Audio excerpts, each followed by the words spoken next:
Bon, puis après, on a travaillé pour des plus grands, donc comme Chanel. Ok. Voilà. Donc après, tu vois, on fait du soin, on fait du maquillage. Après, on a des mascaras, des rouges à lèvres liquides. Attends. Pause. Je crois qu'on est allé un peu trop vite là. Tu peux revenir en arrière, s'il te plaît?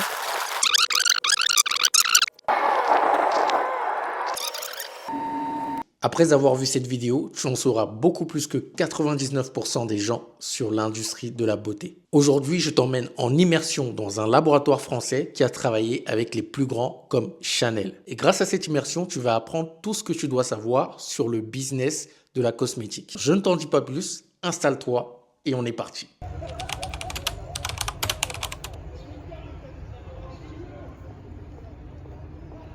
Pendant le trajet, j'en ai profité pour checker et envoyer quelques emails, mais aussi préparer mes dernières questions pour le labo que nous allons visiter. Là, on est arrivé à destination, on est à la gare de Quimper. On va aller voir le laboratoire, donc suivez-moi.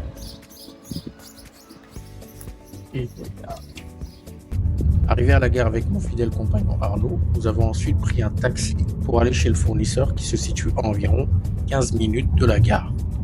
On est chez Global Beauty Consulting, c'est un laboratoire qui fait de la cosmétique pour les petites entreprises. On va regarder exactement quel type de produits ils font, comment ils sont organisés, qu'est-ce qu'ils font exactement et comment ils peuvent vous accompagner. Aujourd'hui, on est là pour les visiter, pour les voir. On va voir Gaël qui a créé cette entreprise. On va discuter, on va également parler de quels sont les secrets pour réussir son entreprise et sa marque cosmétique. C'est parti.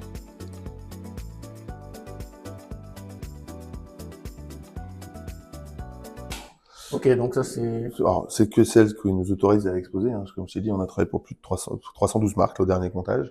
Donc, tu as des marques qui sont installées, hein, comme Polar, Eclaé, c'est des marques qui sont installées. Tout ce qui est indie, ça c'est une marque autour du rasage, des indie brands comme Ocaran, Mimetica, Exertier aussi. On a travaillé pour l'INAE. Puis après, on a travaillé pour des plus grands, comme Chanel.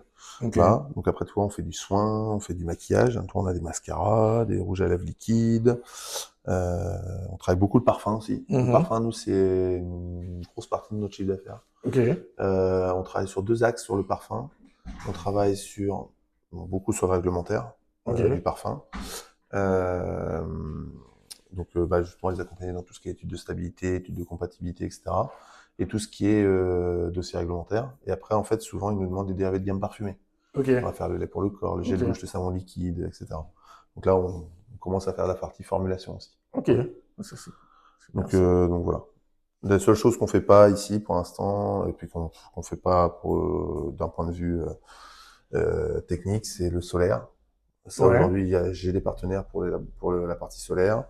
On fait pas tout ce qui est poudre compactée non plus dans les palettes de maquillage.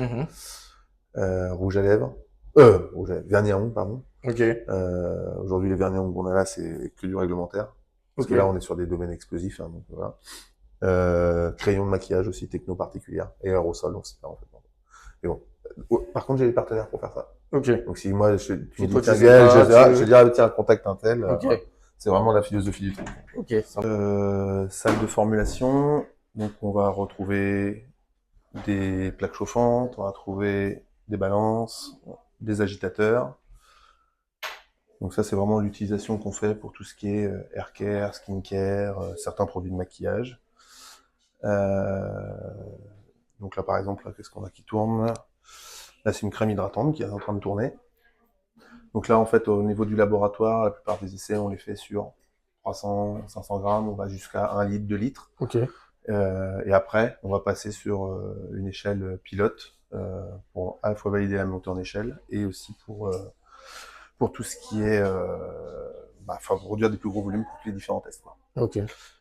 Donc après, là, tu as tout ce qu'on utilise pour le maquillage, donc là, les pigments, les nacres, les paillettes. Donc là, on est dans le monde du maquillage. Ah, tout ça, ce sont des... Ouais, Okay. avec des reflets différents. T'en as qui vont avoir un reflet plutôt bleuté, plutôt vert, plutôt... Voilà. T'en as qui vont être blanches à reflet doré. Enfin, voilà. Donc là, c'est vraiment l'univers du maquillage dans toute sa splendeur. Okay. Donc là, ça nous permet de tous les voir. Après, toutes les matières premières, selon le reste, sont de l'autre côté. Comme je disais, on en a à peu près 1800 chez nous. Donc là, c'est vraiment Voilà, plusieurs postes de travail. Donc ensuite, après, il y a la station, donc, balance de précision pour tout ce qui est pesée extrêmement précise, notamment sur tout ce qui est pigment, colorant. Donc station de traitement de l'eau, à la fois pour eau déminéralisée et ensuite eau osmosée, pour avoir de l'eau à 99,9% pure. Donc voilà, donc ça c'est vraiment la salle principale où on élabore les formules. Une fois qu'on a fait les essais à la paillasse, on va vérifier qu'on a bien les spécifications que l'on souhaite, en termes de pH, donc la pH mètre, viscosité.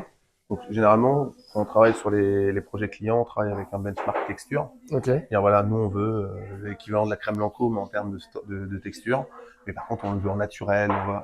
On va se tendre vers la viscosité, vers le pH, voilà, vers toute cette et la sensorialité, bien évidemment. Donc ça, pour les mesures de viscosité. Ça, c'est le microscope. Donc là, on va vérifier la qualité de l'émulsion. C'est-à-dire qu'est-ce qu'on fait une émulsion, est-ce qu'on va turbiner pendant 5, 10 minutes, 15 minutes, pour avoir l'émulsion la plus fine possible. Pour ensuite, justement, que ça puisse être transposable industriellement. Et après, ça, c'est la centrifugeuse. Donc là, on va faire une test de stabilité immédiat.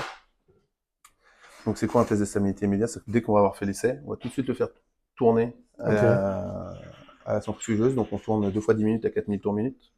Donc c'est un test qui est drastique.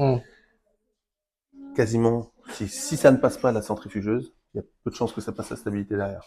Alors, sauf cas exceptionnel d'émulsion phase lamellaire, etc. Mais de façon générale, c'est un bon premier test avant de passer en étuve et d'attendre peut-être un mois que ça défasse, quoi. Voilà. Donc ça nous permet d'avoir un premier test de stabilité, on va dire, immédiat. Donc là, du coup, tu as une grosse partie des matières premières qui est là. Donc donc c'est classé par les cires, les émulsionnants, les conservateurs, les gélifiants, voilà. Toutes les matières premières qu'on peut avoir à utiliser. Donc on a beaucoup de diversité de matières premières, de par la diversité des produits qu'on formule, que ça soit du soin, de l'hygiène, du haircare, du maquillage. Forcément, tu n'utilises pas les mêmes matières premières dans un rouge à lèvres que dans un shampoing. Voilà, donc c'est ce qui fait ça. On fait du bio, on fait du naturel. C'est essentiellement ce qu'on nous demande aujourd'hui. Et un peu de conventionnel. Voilà. Donc après, ici, tu as toute la partie étuve. Donc là, par exemple, tu as l'étuve à 40 degrés. Où là, donc on fait les vieillissements accélérés des produits. Donc on les maintient pendant 3 mois. Donc à la fois les stabilités, donc qui sont faits dans des pots standards de laboratoire, et dans les packaging définitifs. Donc ça, c'est ce qu'on appelle les compatibilités. Donc vous les gardez pendant 3 mois. Donc, et on contrôle régulièrement, donc à 15 jours, 1 mois, 2 mois, 3 mois. Donc on les ressort à température ambiante, on prend la mesure viscosité, pH, les différentes spécifications des produits, et on vérifie que le produit il est toujours stable. Alors la réglementation te dit qu'il faut 3 mois de température ambiante et 3 mois 40 degrés. Sauf que tu as quand même des clients qui exportent. Et tu sais que dans un conteneur, ou etc., ça peut monter à des températures bien au-delà de 40 degrés, ou même dans certains pays où il n'y a pas de stockage climatisé, etc. Donc on fait aussi du vieillissement à 50 degrés. Donc il faut avoir un regard plus critique à 50 degrés. Je te prends un exemple. Tu mets du sucre, tu mets un dérivé de miel, ou des choses comme ça. À 50 degrés, tu sais que ça va cuire. Donc forcément, tu vas avoir un phénomène de brunissement de la formule. Voilà, faut avoir un regard critique par rapport à ce que tu as mis dans ta formule pour dire c'est stable ou c'est pas stable. Voilà. Tu as certaines technologies d'émulsion, tu sais qu'à 50 degrés, ça tient pas. Voilà, c'est comme ça. Voilà. Donc ça, c'est vraiment pour le vieillissement. Donc ça, on tient ça pendant 3 mois, ce qui équivaut à 3 ans à température ambiante. Donc nous, on suit ensuite à 6 mois, 1 an, 2 ans, 3 ans, en température ambiante à l'obscurité, pour vérifier que ce qu'on a extrapolé à 3 mois 40, ça équivaut à 3 ans à température ambiante. Donc après, et pourquoi les 3 ans et pas une autre période? En fait, aujourd'hui, ce que te dit la réglementation, c'est que si tu fais 3 mois à 40 degrés, 3 mois à température ambiante, tu peux conclure, et que ton challenge test est OK, que ton activité de l'eau est OK en fonction de tes formules, tu peux conclure à une durabilité supérieure à 30 mois. C'est ce que te dit le règlement cosmétique européen. Dans les us et coutumes, on pousse jusqu'à 3 ans, ce qui fait 36 mois. Voilà, c'est ce qu'aujourd'hui, c'est pour ça que quand on donne une date de péremption, on dit que c'est 3 ans. Mais ça n'apparaît pas sur le packaging. Parce qu'en fait, quand tu dépasses cette durabilité supérieure à 30 mois, tu as le petit symbole du pot ouvert avec écrit 6 mois, 12 mois à l'intérieur, qui correspond à la période après ouverture. C'est-à-dire que ça, c'est ce que te dit la réglementation. Si par exemple, mon produit, on dit, à 2 mois, il était OK, en stabilité, 3 mois, il a déphasé. Donc tu sais qu'à 2 mois, il est bon. Tu peux décider de mettre ton produit sur le marché. Ok. C'est pas interdit. Mais tu n'auras pas ce symbole du petit pot ouvert. Tu auras une date de péremption, comme sur un yaourt. Et donc, si c'est 2 ans, si c'est 2 mois, pardon, de stabilité, c'est 2 ans de date de péremption. Ok. Voilà. Donc voilà, on est en juin. Il faudra que ça soit en août, en juin dans 2 ans, l'année prochaine. où là où tu auras ta péremption. Ok. Voilà. D'accord. C'est pas interdit. C'est ce que font les marques de cosmétiques fraîches, par exemple, hein, comme Auré, par exemple, qui est une marque qui fait des cosmétiques avec des fruits frais, etc. Elle fait pas de stabilité à long terme.